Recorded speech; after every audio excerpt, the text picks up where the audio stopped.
Series title: The Origin and Creation of America, a historical epic for the soul. Tracing the birth, struggles, triumphs, and vision of a nation that redefined humanity. Part 1. Prologue: The Land Before Time. Prelude: Where the Earth First Spoke. They called it a continent of coasts and quiet light, a place where rivers remembered the footsteps of the first peoples, and mountains kept the slow calendars of ice and rock. Imagine, for a moment, a night so vast you could hear time breathe, the wind counting the edges of continents, and the sky unfolding itself like a great map, scattering a language of stars. This is where our story begins, not with one man's proclamation, nor with one flag's unfurling, but with the patient, eternal conversation between land and life, and with the restless, tender voices of the people who would one day call this land home. Listen, and let the long telling cradle you. For before there was a nation, there was a dream, whispered first by the earth itself. Part 1. The Land Before Time. Long before any map labeled a place America, before colonists disembarked and caravels cut new lines across the ocean, this land kept its own histories deep in rivers, deserts, forests, and tall grass. The first chapters are written not by proclamations, but by migration. Small bands of people moving with seasons and herds, tracking the slow pulse of earth and sky. They made tools from flaked stone and bones, learned to coax seeds into harvests, and translated stars into calendars that told them when to plant, when to migrate, when to trade.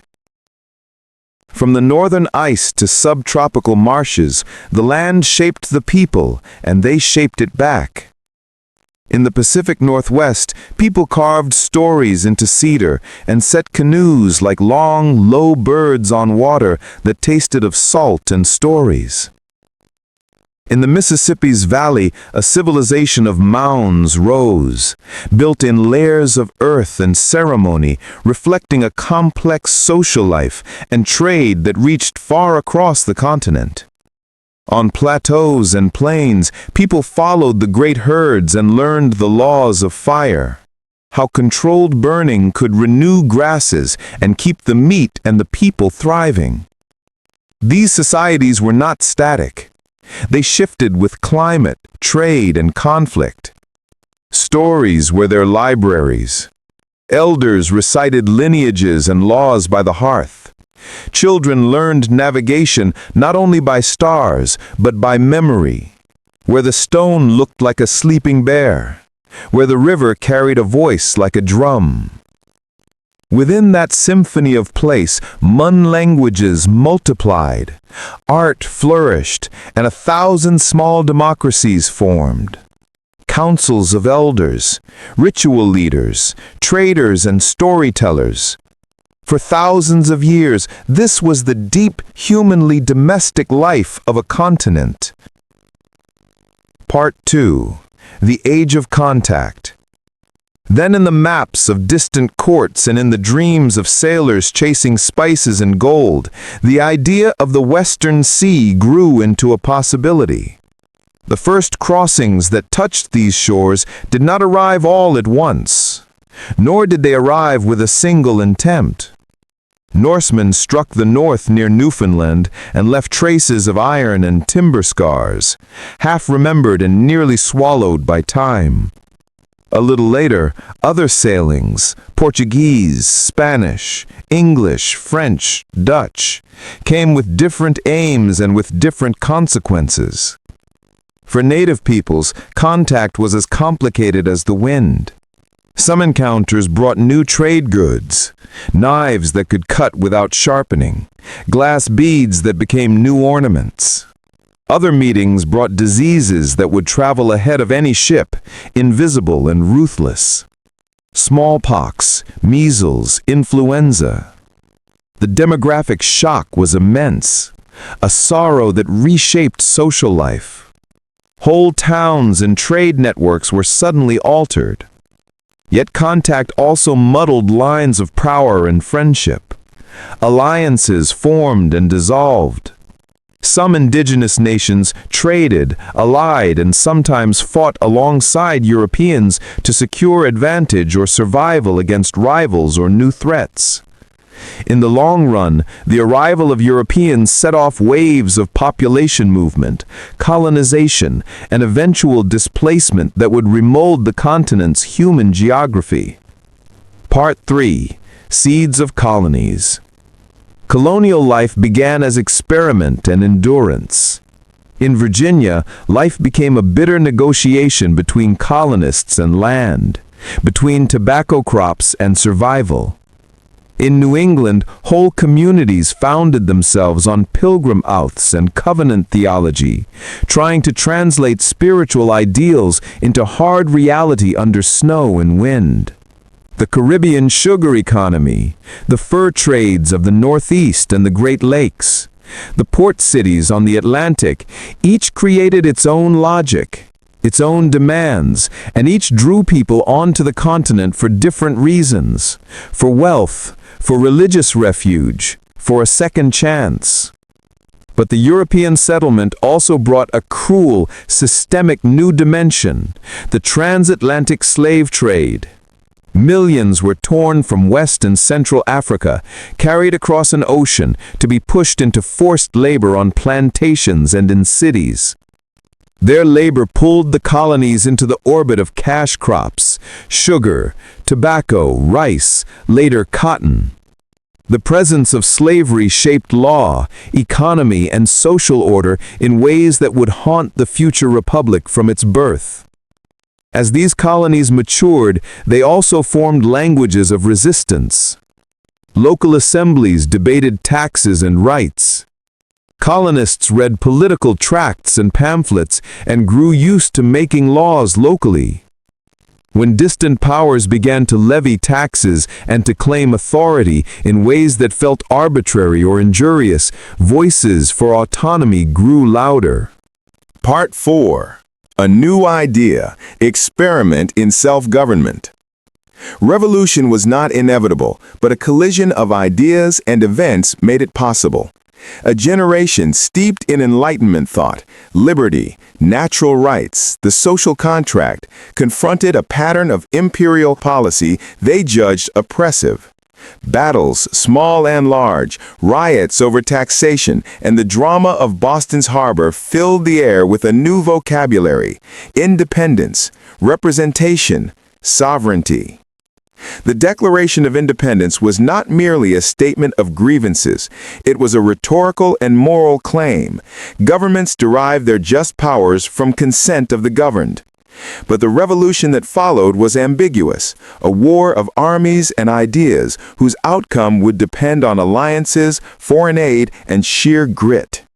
George Washington's patience, campaigns in bitter winters, French assistance at key moments, and British overstretch all conspired to deliver independence.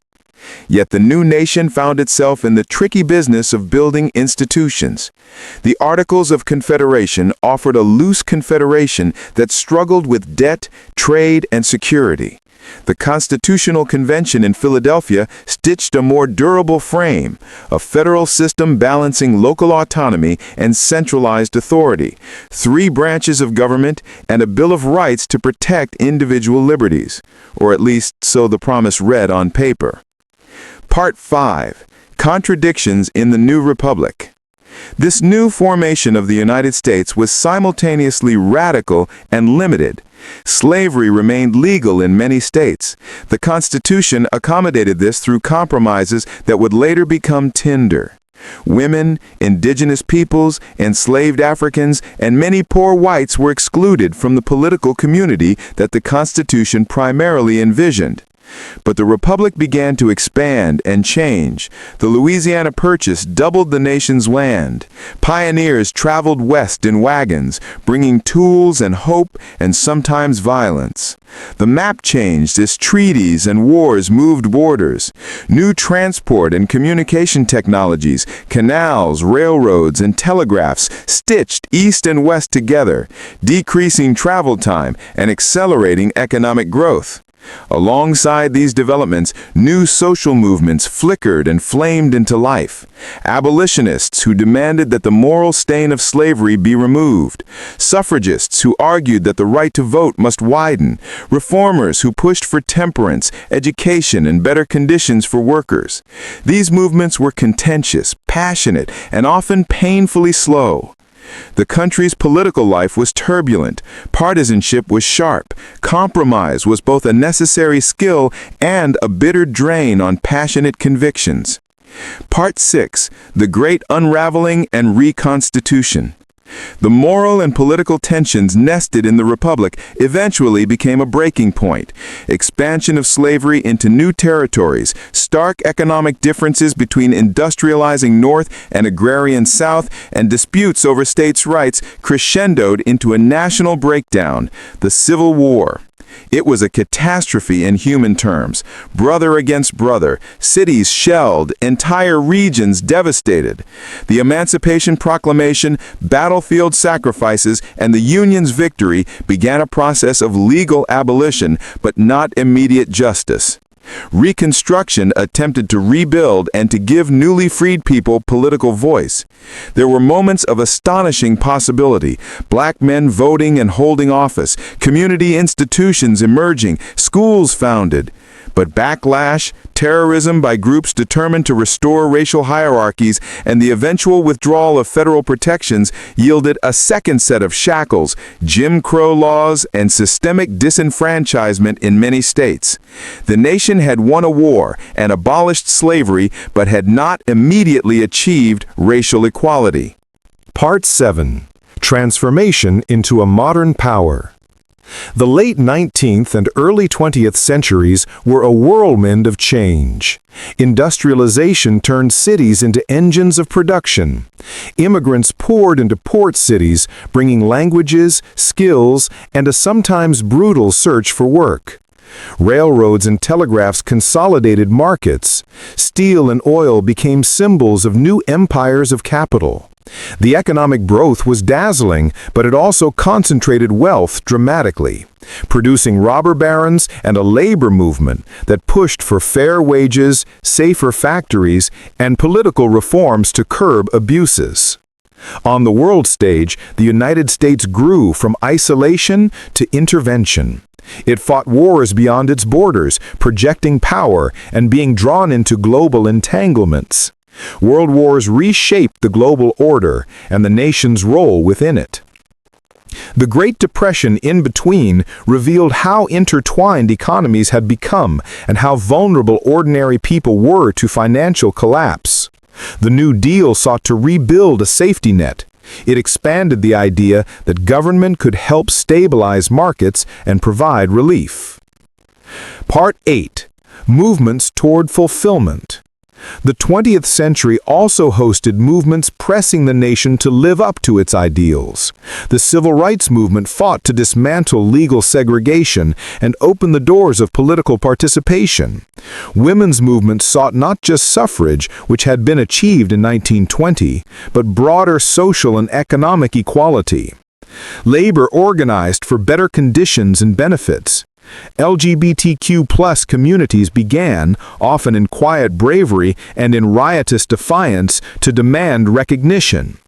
Each movement met resistance, but one by one, many barriers shifted. America's scientific and cultural output flourished too. Jazz and blues moved from street corners into the larger sound of the nation. Literature and film charted subtleties of identity and desire. Science put men on the moon and created technologies that redefined daily life. The country's capacity to create in music, literature, innovation became part of its global magnetism. Part 9. The Long Present. History does not end so much as fold onto itself. The late 19th and early 20th centuries brought new challenges. Globalization reallocated jobs and wealth. Climate change began to press its persistent case. And digital technologies reshaped communication and politics. The Republic remained dynamic. Laws were contested in courts. Elections were fought in towns and national media. And ordinary citizens kept fashioning their lives and communities in ways large and small. Through it all, the story that began in rivers, in smoke from controlled fires, and in the deliberate marking of seasons, has continued. New chapters keep being written by people whose names may never be inscribed in marble, but whose lives shape that slow-rolling history. Teachers, nurses, farmers, janitors, scientists, activists, parents. Epilogue to this opening. This, then, is the long conversation, a story of arrival and of invention, of cruelty and of courage, of law and of stubborn hope. It is a layered tale, landscapes and people, ideals and betrayals, experiments that sometimes bloom and sometimes do not. If you sleep now, imagine those ancient rivers and the coal-black sky above them. Imagine the drumbeat of centuries folded into your chest. There will be more to tell.